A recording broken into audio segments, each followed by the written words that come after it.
What is Hello. that noise? Well, okay, I'm hearing some background some background white noise. Hi, thank you for joining us. Welcome to the StewKast podcast. It is the StewKast. It is the wrestling podcast with myself, Lou Marconi at Marconi251 on Instagram, at Marconi1973 on X. My my partner and hetero friend, Corey Castle at Corey Castle everywhere. Co-host. How you doing, Corey? I'm doing great, man. I'm trying to get real quick onto because we're trying this thing where we go live on Facebook now. Yes. Is it not With, working for you? with We've had doing hiccups on that. Fans First has had that problem too. with what I have to do is with what anybody has to do. So it's not just exclusive to me, but Hmm. when you do stream live via Streamyard, the Yeah. platform that we use, you have to go in and change the publicity of the post itself so that it is public, so that we're able to see the comments via our platform. Yeah. So what we're trying to do that. So anyway, while you work on that, this is on the Combat Zone Network, which is a subsidiary of the Fans First Sports Network. We are also sponsored by Hemisphere Coffee Roasters. Check it out in the details of the show. We're here. We're here every Wednesday at 12:35 p.m. Eastern time. Today is Thursday. Yesterday was a holiday, so we had a good New Year, and we're here Mm-hmm. to talk pro wrestling. Just what's happening right now with pro wrestling. We give our perspective. We're both former wrestlers. Thank you all for joining us. We appreciate you. Like I said, check out the Hemisphere Coffee Roasters. At this time, right now, we're going to take a quick break while you work on that, and we're going to pause for more sponsors right now. All right. Thank you. How about those sponsors? All right. Thank you for joining us. Hey, also check us out anywhere on Spotify. We also do other side projects as well. I work with the Fans First Sports Network with the Fanatical Elves Network. I do my content there, and well as we do the I do the Burning River Browns talk and stirring the pot on that one. But Corey and I also do the Sunday Stew Pot. That's every Sunday on Rumble with new episodes. And Corey has his podcast called Evolving. You can find that anywhere you find podcasts as well as on YouTube and Spotify. All right. So Corey, you still working on that, or did you have something you wanted Yeah, to say? I think I got it figured out. One sec. I think it's there. I think I could see it from here, so that's good. So yeah, looks like the big show that's coming up for WWE because we barely even talk AEW on here. So, but We just talked about AEW for 5.5 seconds right pre-show. yeah, we're just like yeah, Pre the cope, they're coping. Yeah, pre-recording of this episode, we talked about how Edge changed his name and uh, and how I yeah, tried to watch some of AEW and I had to turn it off. yeah, And that's pretty much the extent of AEW that you'll AEW talk that you'll hear here tonight. yeah. On today. I said the word today. Today, Yeah. but no, Yeah. it looks like there's some definite hype up going up with they're really trying to hype up the January 6th, which is not has nothing to do with Trump. It has to do, or the election or the anti-Trumpers or whatever. It has to do with the debut of Monday Night Raw on Netflix. So history is being made because for the longest time, Monday Night Raw was always on USA.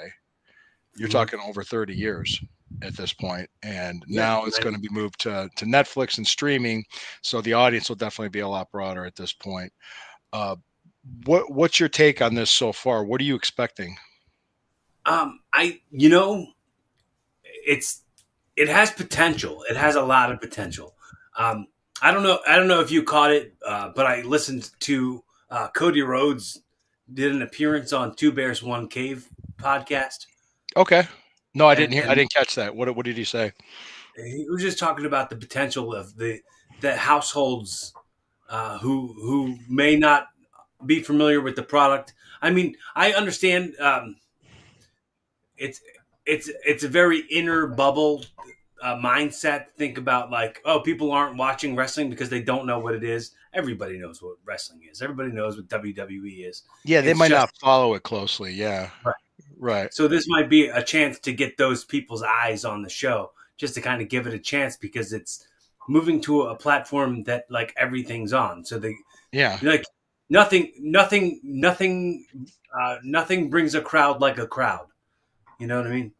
Yeah, Yeah, because yeah. I'm looking through here. Yeah, because the premiere episode of Monday Night Raw on Netflix will feature some of the biggest names in WWE, such as John Cena. John Cena is going to be there. The American Nightmare, Cody Rhodes, Roman Reigns, CM Punk. I'm trying to think because it's CM Punk, Seth Rollins, it's Cody Rhodes, Kevin Owens, if I'm not Right. mistaken. Did they do a stipulation with that match too? What they made it a ladder match or something? I don't know. I didn't see that. Yeah, I thought I saw that somewhere. Anyway, go ahead, man. If if anybody wants to help me with, I watched the shows over the weekend, and by the time we get to this day, my it's out of my brain, so it's just Right. completely. Let's see. Keep going, man. Go ahead. What were you about to say? I think they're doing the Liv Morgan and Raquel Rodriguez are in a tag match against um, Damage Control. Is that who? No, it's I, like Bailey and somebody. I is it forget now. Bailey and somebody? Okay, hold on. It was, I Yeah, completely forget. Uh, Somebody could drop it in the comments and remind me because I. yeah. We're trying to remember because we do so much stuff here. But yeah, it's like I said, it's interesting because you're going to see wrestling be presented to a much broader audience. Mhm. Um, and I'm going to do a quick search here to see because I know they did make some changes to the show. I'm going to see what the latest. Uh, let me just put that on here. Becky Lynch is supposed to return. Oh, nice. Yeah, let's see. Let's see. I got Outlook India. Let's see what Outlook India will tell us. It's weird when you click on these sites, you get all these like weird pop-ups and stuff. Let's see. All right.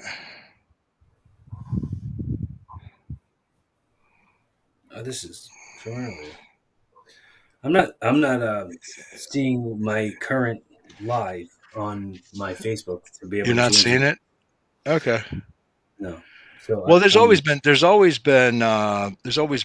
me see. Let me see. This is a USA Today article.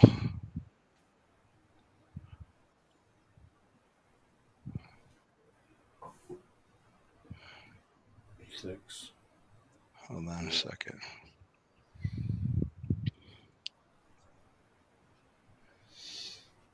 I'm pulling it up here. Go ahead, talk to me, man. Talk to me.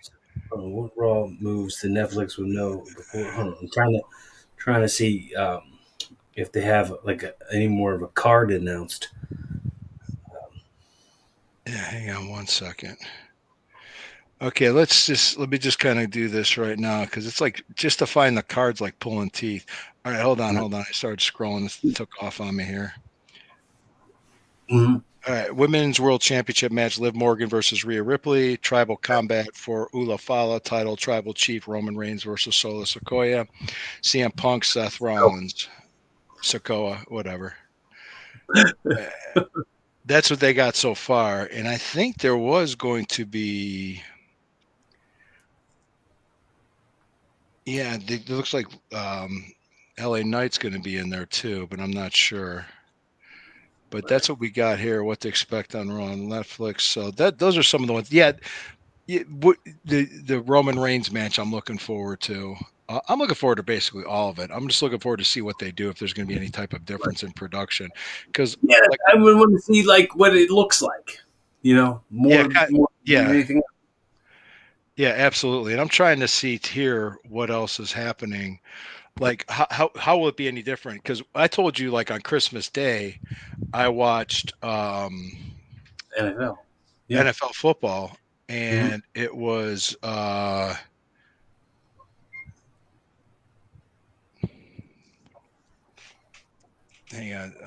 hang on. Somebody just asked me. And hang on one second. Yeah, one second here. So it wasn't any different watching on Netflix versus watching it on like CBS or any other network. So I don't know what would be different with anything else here at this time. So let me take a look. Here we go. Uh,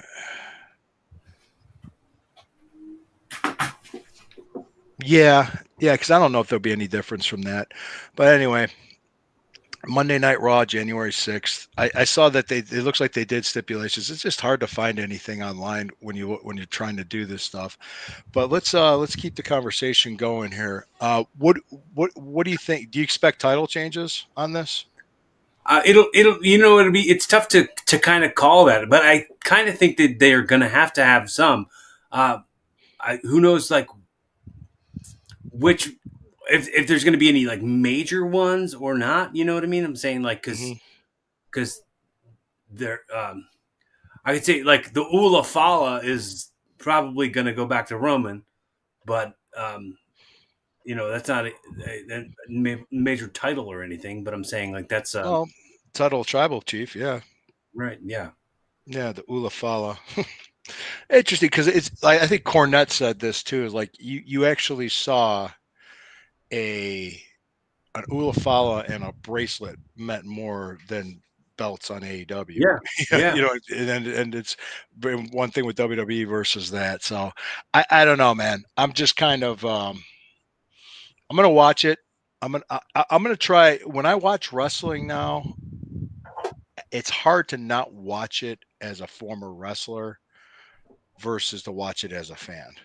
I mean, yeah, you'll always be watching it as a wrestler. You'll always be watching it with an informed eye, with a trained Yeah, eye. You're going to be watching yeah, it yeah. with with the knowledge of what could have been done, what should have been done, and you'll Mhm, always go back in your head when you watch a match to like your knowledge of how match mhm, psychology should go, or like what spots should go in what places, and which mhm. maneuvers are executed in a way that's like Oh, yeah. saved What or works, correct. what doesn't work. You can almost see too when you're with the trained eye where the finish is going in the Right. match and what's going Mhm. on. It was just interesting because a lot of times too, the business was so much different when I was in it compared to now. And I always thought of it as so interesting how back when I started and all the old timers saying, "Ah, business is in the toilet. Business is in the toilet. This is terrible." Blah blah. Now here I am. Here I was saying the same thing. Looks like we're on Facebook. Yeah, I figured it out. I You figured figured it it out. all out. All right. All right. Well, Rock will probably interfere. And my guess is keep it going. Yeah, Hey, you got a good point. Or maybe the Rock will help. You never know. He could. All right. I don't know what that means. me either. I have no idea. Explain the emoji there, Maxim. Okay. Yeah. Thanks for the comment, Cliff. We love. Appreciate Yeah. Thanks. We'll see what happens. We'll see what happens. Then you got the Cody Rhodes, Kevin Owens, which I don't see Cody Rhodes putting them over. No, I Uh, mean I don't. It's not a refusal to put him over, but it's a what it's is, more of like a give me a little one, Corey. One of these. Oh, one of these. That's what, I get it. I your get it. gimmick. Your gimmick. See, I I wouldn't have get it. known that. See, when I used to be a babyface back in the Reading days, circa 2008, I used to do that, and the crowds loved it. Yeah, it's not a thing everybody can do, Oh boy, but this guy's all the like, little kids would be obsessed with trying to figure out how to do it. hey, now he's happy. Now he's so that's what that meant. Okay, so you knew what it meant, I but mean, it took me a minute to figure out what he was talking about. okay, your gimmick. Know your gimmick. I God, I didn't know my gimmick in emojis, yeah, yeah. but I guess that's a Oh, pretty accurate one. like one of the things I was going to say about the business too, like back in the day, before the days of guaranteed money and contracts and all that, if you put a belt on a wrestler, you had to have a level of trust to do that, and you had to Right. earn that trust to do it.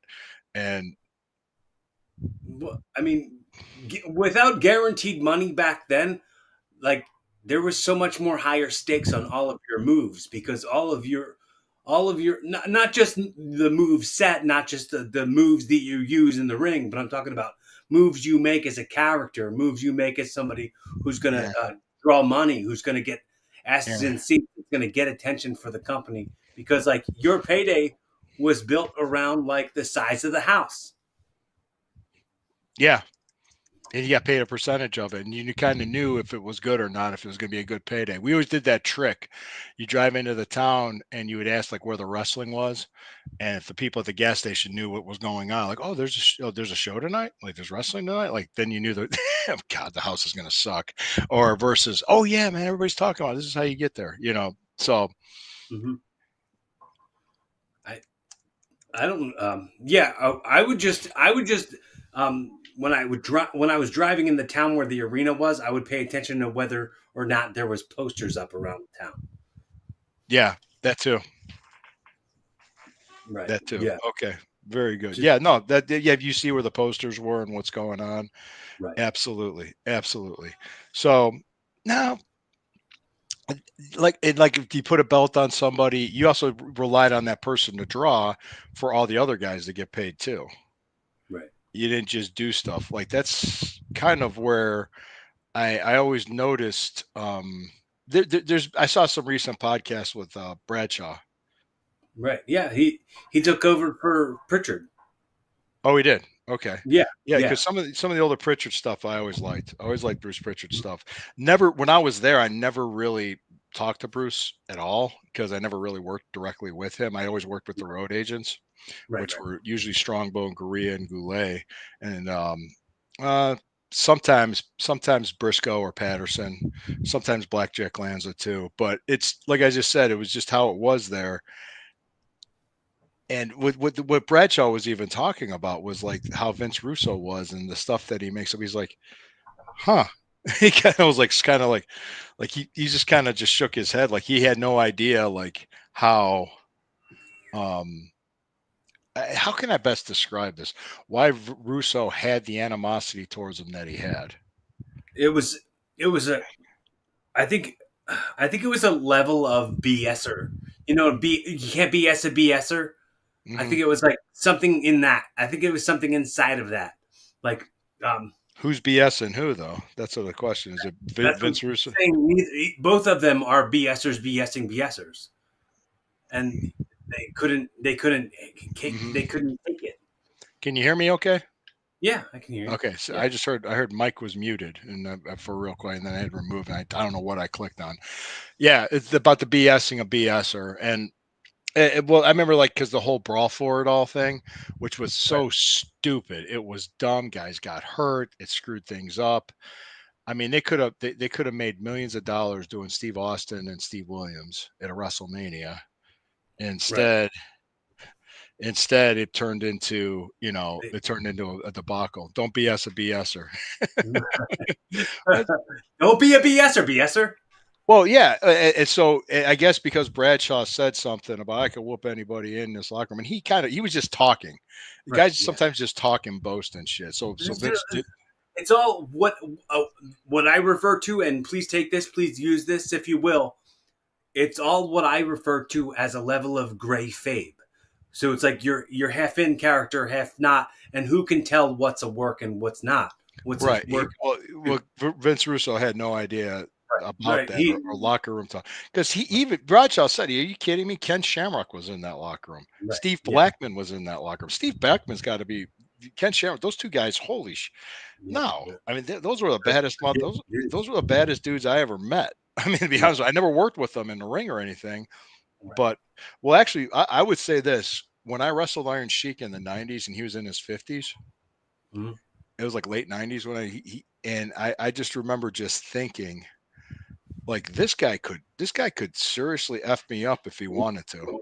And here I was 20 years younger than him at least, Mhm. probably even more. I can't remember how old he was, but he was a lot older than me. And I remember just and we were working in the ring. I wrestled him twice, and he could have destroyed me. He could have done whatever he wanted to me, but it just one of those things that you think it's you understand it is a work. Yeah, you could see me today. Yeah, we could see you, Elena. Can you see us? Cool. Yeah, Won't try so to BS you on that one. yeah, we're not going to be SBSers, but because and Kaz was a great guy. He was, I mean, he was really good with me and everything. He was tight on some of his stuff, but you could kind of tell when you're in the ring with somebody that's legit. They're legit. And Right. I No. remember it was People another don't one. go around claiming that they'll make you humble unless they can really make you humble. Absolutely. And he Right. would have. Well, Right. I mean, if you remember back in his younger days before he left Iran, he was bodyguard to the Shah of Iran. Wow. Okay. That's how tough he was. Yeah. Before Right. and he had to flee the country because of the Ayatollah revolution because he was associated with the Shah. He feared his life. And so he got out of there. He actually told that story. I'm trying to remember. We were at somebody's house. Cuba Carmichael can verify this. And we are at a barbecue. We're all just sitting around cooking. I guess we all just ate. We're just sitting around after we ate, and we're just kind of in that food coma stage before the show. Right. And he just started talking. He just started talking about his times in Iran and how he fled the country. And he actually, as a person, he loved America. He embraced America. Yeah. So Yeah. yeah, we could do. I mean, we could do more stories on these shows if we want to talk a little bit about what's going on currently in pro wrestling that people are relevant and important to. But he really did, and I always had a lot of great deal of respect for him, for Kaz, and I didn't understand why Andre didn't like him, but I wasn't there, so I don't know. I mean, there's you never know. You know what I mean? There could have been Something else that's completely unrelated. something Yeah, else that like they never spoke of, but maybe there was like a language barrier. You know what I mean? Like they were yeah, both pretty hard to understand yeah, yeah. and couldn't understand each other, so maybe just saw each other as competition. As you know, like the spots, everything depend. They were both a draw. Like if you're going to be an attraction, you're going to find other people who are attractions. Your competition. Maybe. Or So it could be an ally to help you draw more money too. It right, just depends. And I know because Big John Studd, I've heard stories about him about how Andre didn't like him because he stepped over the top rope, and I think he said something in a promo saying that he was a freak, and Andre didn't like that. So John Studd did not want to work with him anymore because Andre just laid into him. And you think about it, John Studd was 6'10", 350 pounds. And Andres made him look like a little kid. I mean, right. 7'4", 500. It's like, geez, imagine how humbling that has to be for John Studd. It'd be like, I don't want to work with Andre anymore. I Yeah. worked on a couple of shows with John Studd's son, Sean. Have you ever met Okay. him? No, I never met Sean. No. I have never worked with. We've never worked each other, but like he seems like a pretty cool guy. I mean, No, sure. I'm I sure don't, he is. don't know what he's like in the ring, but I mean, he seems okay. Like I said, I could count on one hand guys that I thought were complete assholes Mm. out of the 25 years that I was in the business. So one hand. Like, I mean, I'm not going to name names or anything right now, but there's probably some that would think I was. So it's different schools of mentality on things I mean, sometimes. something I'll say, and I've said it to you many, many times. Hmm. Like, if you ask people who know me in the wrestling business about me, Hmm. that they're all gonna kind of say the same thing. Like, they're like, does it the way it's supposed to be done, carries themselves the way a professional wrestler is supposed to carry themselves. Uh, Hmm. and if you know anybody who's got a problem with me, it's somebody who's got a problem with everybody. Probably, yeah, probably. I wasn't the only one that felt these people were the way they were. Just so you Right. know, Mhm. real quick too. You ever notice that when we talked about the Ultimate Warrior before on the Sunday stew pot, we taped that earlier today. Right. Um, when I guess they were doing a DVD at the time. They were doing the Rise and Fall of the Warrior, The Ultimate self Warrior, destruct. Self Destruction, Ultimate Warrior, and they just noticed that as they started interviewing, everybody was kind of saying the same thing about the guy. Right. Yeah. Right. So Yeah, he was out there, man. yeah, yeah. Don't meet your heroes. Yeah, You're right, man. You're yeah. right. I've done that. I've met them, and I've been disappointed. Absolutely, absolutely. But every once in a while, I like to remind myself, people get to meet me. On that note, we're going to wrap up the show because we're getting about the 25-minute mark. Very humble, very humble. Mickey Uh, Mumbo. Very humble. All right, hey guys, thank you for joining us. Check us out on Spotify and all the other Spotify and where else? Apple iTunes, Is it on Apple Podcasts? Apple Podcasts. Excuse me, I can't speak worth a shit today. So we're here. We're here every Wednesday at 12:35. Even though today is Thursday because of the holiday, we'll be back next Wednesday. We will talk. We were going to review. We'll talk about the Monday Night Raw, and we'll talk about anything else going back into wrestling and just kind of tying it into today's stuff. We got another comment before we go. Who was that? Oh, is that another one? Oh, that's another one. You got to do it again, Corey. She deleted all of her friends but the two of us. Okay, thanks. Ooh, Honored. Never meet your heroes unless your hero are us. yes. You can meet us. Yeah, No problem. we're at the Heroes R Us store. All right. Have a good day, everybody.